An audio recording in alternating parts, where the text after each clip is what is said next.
L'histoire des Juifs de Russie et de Pologne, un feuilleton proposé et présenté par Gérard Inger. Bonjour.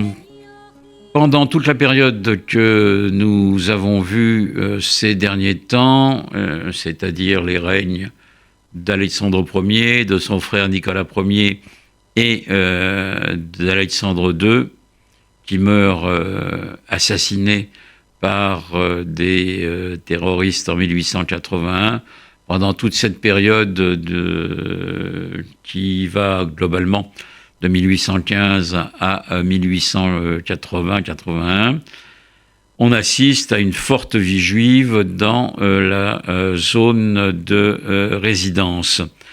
Cette vie juive, c'est celle de Shtetl, qui a été largement embellie par la suite et qui a évoqué une certaine nostalgie chez les Juifs, avec des images traditionnelles qu'on retrouve par exemple dans les écrits de Sholem Aleichem, dont nous allons reparler, ou bien dans les comédies musicales qui ont été tirées de ces écrits. Je pense à Thévier le laitier, qui est devenu un violon sur le toit. Je crois qu'il faut éviter d'embellir cette période de la vie juive, parce que le shtetl, s'il est marqué par la tradition et la vie traditionnelle juive, le travail la semaine, avec des juifs qui sont amenés à parfois aller travailler loin de chez eux, le Shabbat qui est strictement respecté, le rôle du rabbi, un peu miraculeux, ou quand il n'est pas miraculeux, en tous les cas charismatique.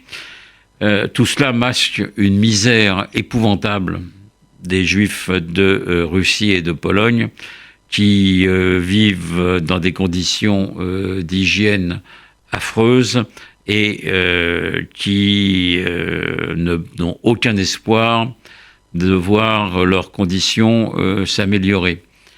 Dans les villes, la situation n'est pas meilleure parce que les conditions d'habitat et la promiscuité avec les familles très nombreuses de 7, 8, 10 enfants font que la misère n'est pas moindre, même si elle prend des formes un peu différentes de celles des shtetls. Mais on a là une vie juive qu'on aurait tort, à mon avis, d'idéaliser. Cela étant, il y a dans cette vie juive un certain nombre de changements qui se manifestent. Les querelles entre Chassidim et Mitnagdim menées par le Gaon de Vilna s'apaisent plus ou moins et assez rapidement. On ne va plus dénoncer l'autre à la police tsariste. Des rabbins essayent de sortir un tout petit peu du cadre étroit du Heider pour les petits-enfants et de la yeshiva, en apportant un enseignement un peu plus ouvert et tourné, non pas seulement sur l'étude des textes du Talmud, mais vers la morale juive. C'est le cas notamment d'Israël Salanter, qui est un rabbin, le grand rabbin juif de la période et du pays au milieu du 19e siècle. Il en va de même d'un de ses successeurs, qu'on appelle le Malbim.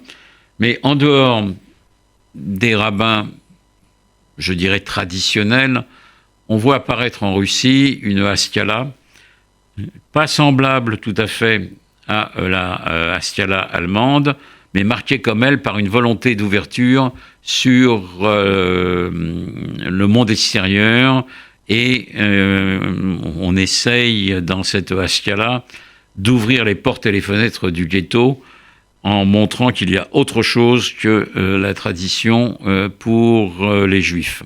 C'est ce qu'a essayé de faire le premier d'entre eux, qui est Levinson, et qui publie en hébreu des journaux et des revues tourné vers les sciences profanes, la vie littéraire, en dehors du ghetto. Là, il s'agit d'un renouveau de la langue hébraïque qui sera marqué par des poètes, notamment Gordon, par des écrivains, notamment Abraham Mapou, qui publiera en 1861 un roman, L'amour de Sion, qui se passe à l'époque biblique et qui connaîtra un grand succès. Tous ces textes en hébreu vont redonner vie progressivement à un hébreu un peu différent de celui des synagogues et tourner davantage vers le monde moderne. Mais la langue vernaculaire des Juifs, c'est le yiddish, et c'est à cette époque qu'on va voir apparaître les grands romanciers yiddish qui vont être compris de tous. C'est le cas de Mendel Moïse Seforim, qui est le premier grand écrivain yiddish au milieu du XIXe siècle, qui sera suivi par Peretz et puis par Sholem Aleichem, qui créera des contes et des histoires qui sont drôles, mais qui font rire, comme l'auteur le dit lui-même, qui font rire pour s'empêcher de pleurer. Donc, une littérature très forte et une vie yiddishisante qui perdurera dans toute la zone jusqu'en 39-40 et puis jusqu'à la Shoah, avec une littérature, une langue, un théâtre, avec un peu plus tard le Dibouk de Ansky, qui marquera de son empreinte culturelle très forte la vie juive en Pologne et en Russie pendant tout le XIXe siècle. Mais pendant cette période, l'histoire continue et Alexandre III, en 1881, monte sur le trône.